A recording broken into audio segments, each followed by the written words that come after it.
On Friday, November 4th, 2011, I returned to work still not feeling well. I had taken the previous day 2 days off due to what I thought was tremendous stomach bloat. I had eaten way too much of my granddaughter's birthday cake during the week and thought that must be the cause of the distress. About 3 p.m., a couple of office workers told me I didn't look well and perhaps I should go home. As I was driving the 6 miles to my home, my lower back was becoming increasingly painful. I prayed to get me home safely just so I could lay down. When I arrived home, I was surprised to see my daughter Amy was there, which was unusual. She asked me why I was home, and I told her to call 911 fast. Then I dropped to my knees. The paramedics took me from my bedroom into the ambulance, as I was later told. I came to in the ambulance and was screaming for pain medication. They said they couldn't give me anything until I was diagnosed. The pain was so horrific by then, about 3:45. I couldn't endure it. I was going in and out of consciousness. I heard them talking about my blood pressure dropping quickly and my pulse was very low.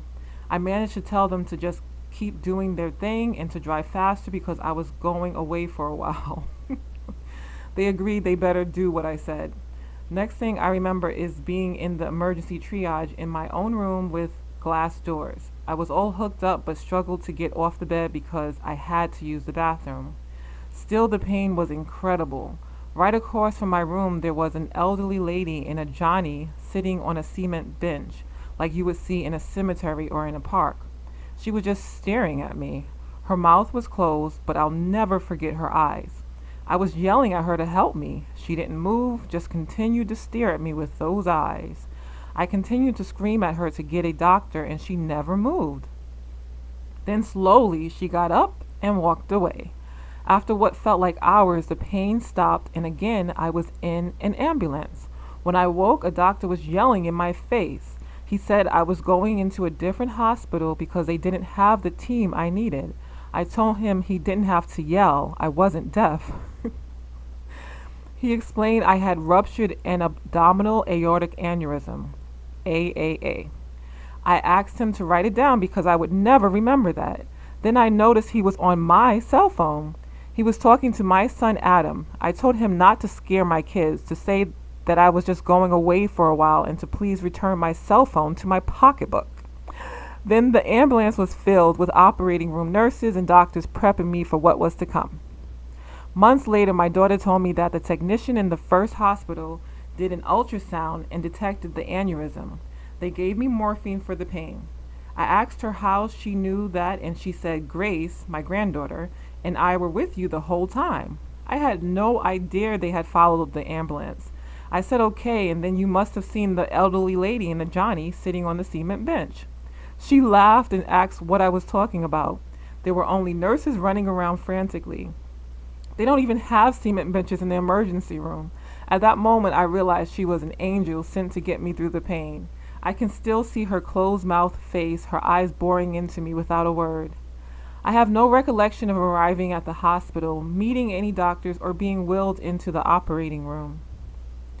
All I know is that I was floating upward for a while, then just forward, and there was so much to look at. I was very warm and comfortable and felt pure love and joy at being there.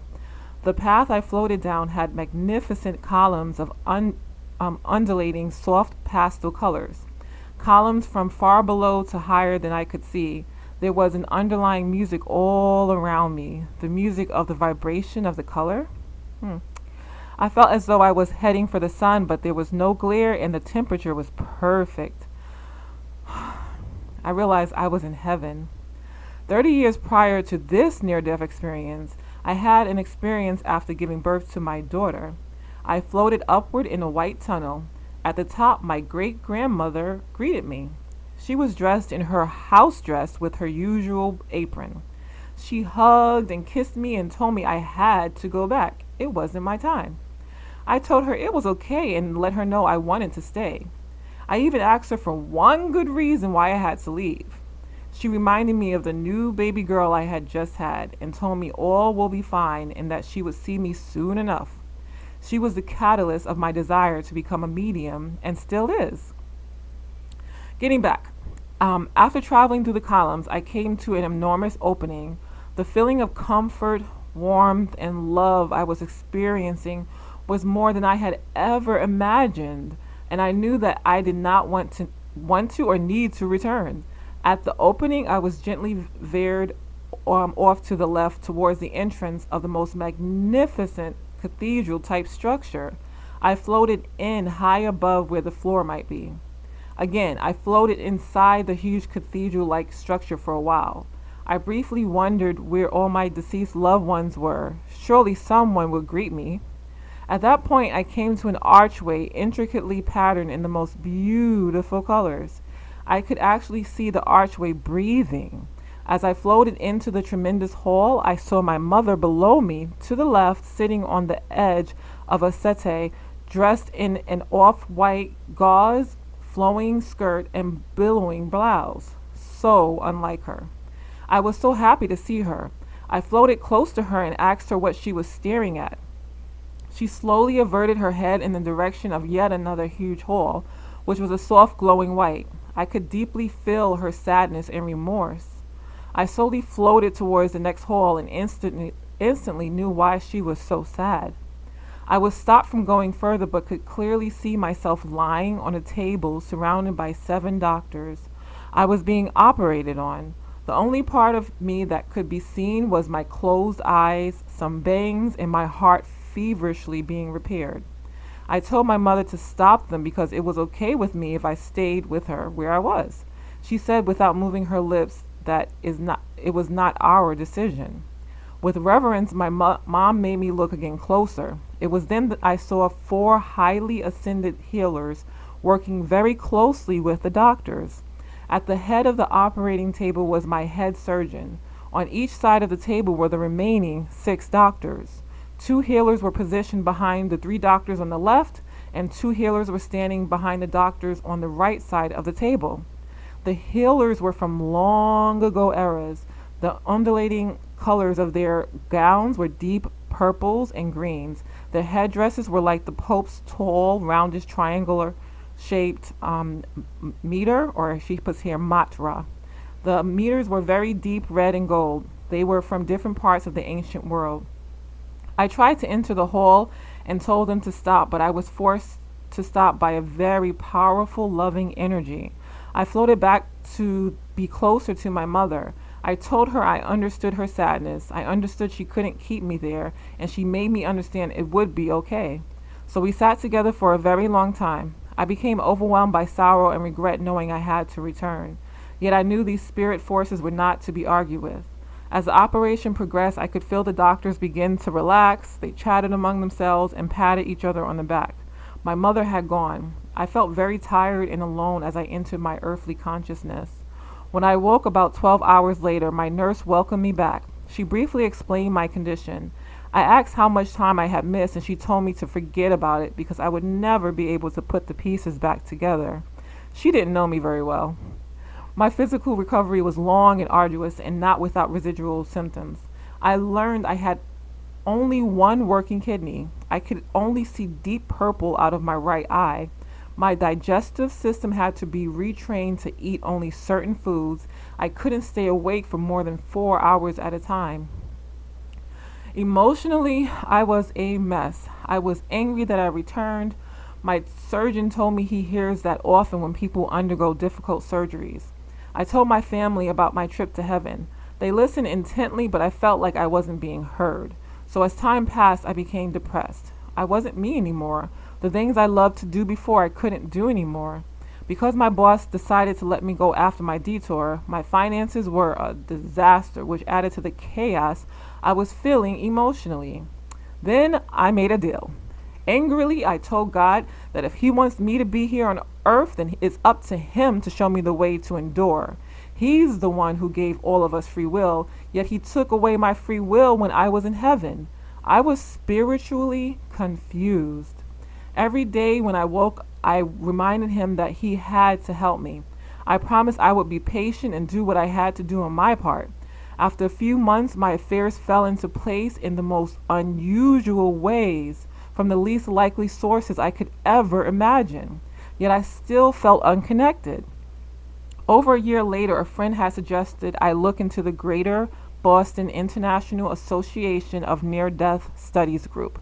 At the first meeting I attended, a man sat across from me who had a glow surrounding him, which was undeniable. I just had to speak with him. After the meeting, I approached him and told him he was singing my song. He clearly knew what I meant and validated all my mixed up feelings. He had his near death experience about 15 years prior and told me I had a ways to go before I felt quote unquote normal again. He simply said, "Choose life. You already know where you are going to end up." I told him I felt like I had a leg down here and a leg up there.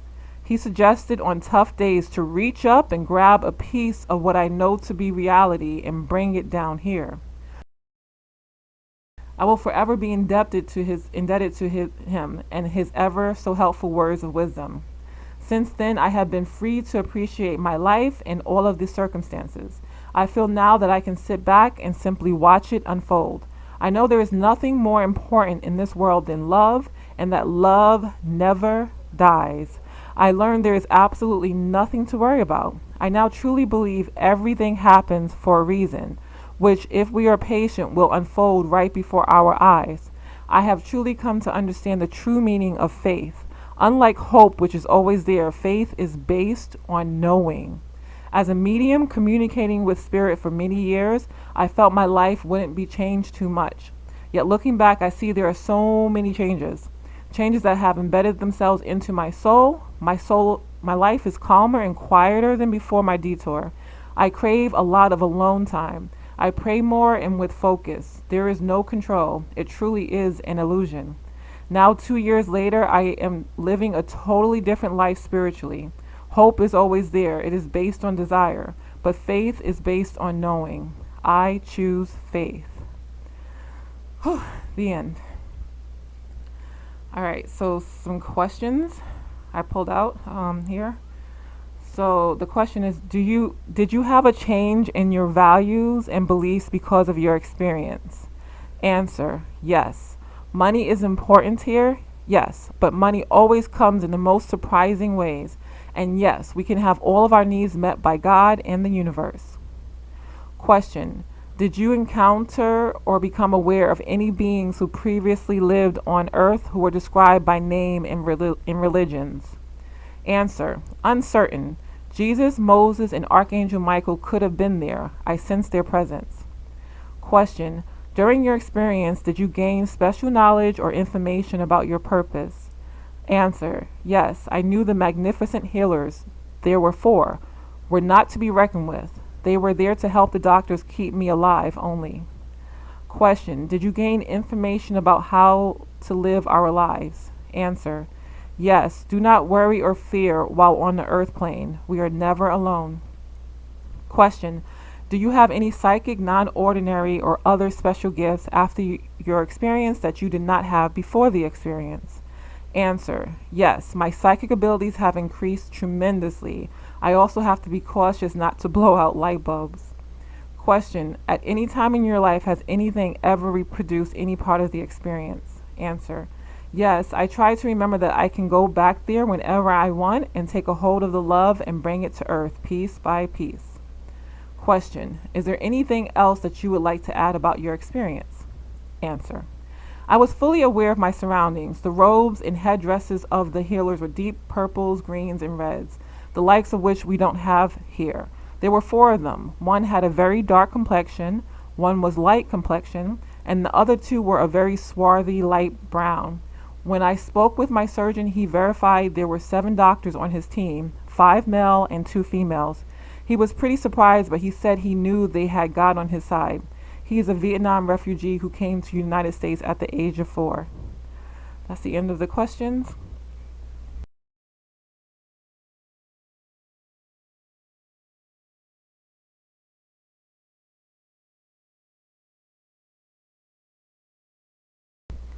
And as for my notes, I love the idea of the healers being there on the operating table.